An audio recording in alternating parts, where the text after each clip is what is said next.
ED CBI হুঁশিয়ারি ছাড়া বিজেপির হাতে আর কিছু নেই। কিন্তু আমরা উন্নয়নে বিশ্বাসী।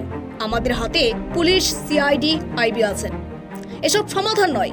গঙ্গারামপুর ব্লকের সুখদেবপুরে নির্বাচনী সভায় বক্তব্য রাখতে গিয়ে তীব্র ভাষায় বিজেপিকে আক্রমণ করলেন তৃণমূল প্রার্থী বিপ্লব মিত্র।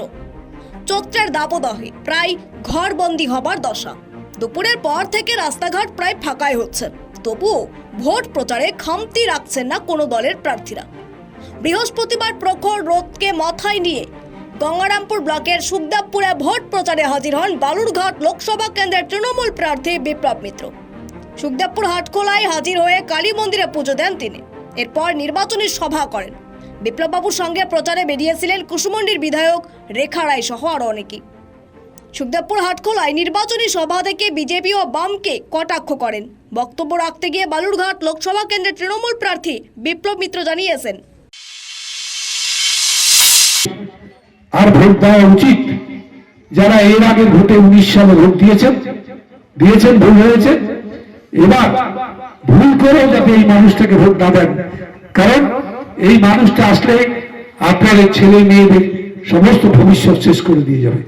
সেই জন্যই আর একটা ভোটও বিজেপি দলের প্রার্থীকে নয়, তৃণমূল কংগ্রেস প্রার্থী হিসাবে যদি আপনারা আমাকে জোড়া ফুল চিহ্নে ভোট দিয়ে জয়যুক্ত করে পাঠাতে পারেন, আমি এর মধ্যে 7.5 বছর এমএলএ এবং মন্ত্রী থাকার সুবাদে 2.5 বছর আমি প্রায় 1000 কোটি টাকার বেশি আমি কাজ করে দিয়েছি আমাদের জেলার মানুষের জন্য।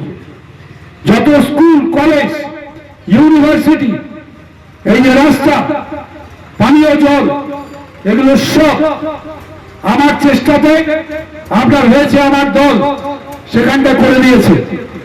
আজকে আগামী দিনে যদি দিল্লিতে যাওয়ার সুযোগ পাই, তাহলে কেন্দ্রীয় সরকার থেকে যে প্রচুর কাজ হয় সেই কাজগুলো আমি নিয়ে আসতে পারবো। সেখান থেকে লড়াই করে, আপনারা জানেন লড়াই করতে আমার ভয় লাগে না। আমি বরাবরই ছোটবেলার থেকেই লড়াই করতে করতে এই জায়গায় এসে পৌঁছেছি। সুতরাং সেখানটায় কেন্দ্রে যেই সরকারি থাকুক না কেন, তার কাছ থেকে লড়াই করে আমার এলাকার মানুষের জন্য আমি কাজ নিয়ে আসতে পারবো। সেখান থেকে আমার রাজ্যের সরকার, তার কাছ থেকেও কাজ নিয়ে আসতে পারবো। কারণ আমাদের সরকারটা আরো 2.5 বছর কিন্তু থাকবে এই 26 সাল পর্যন্ত।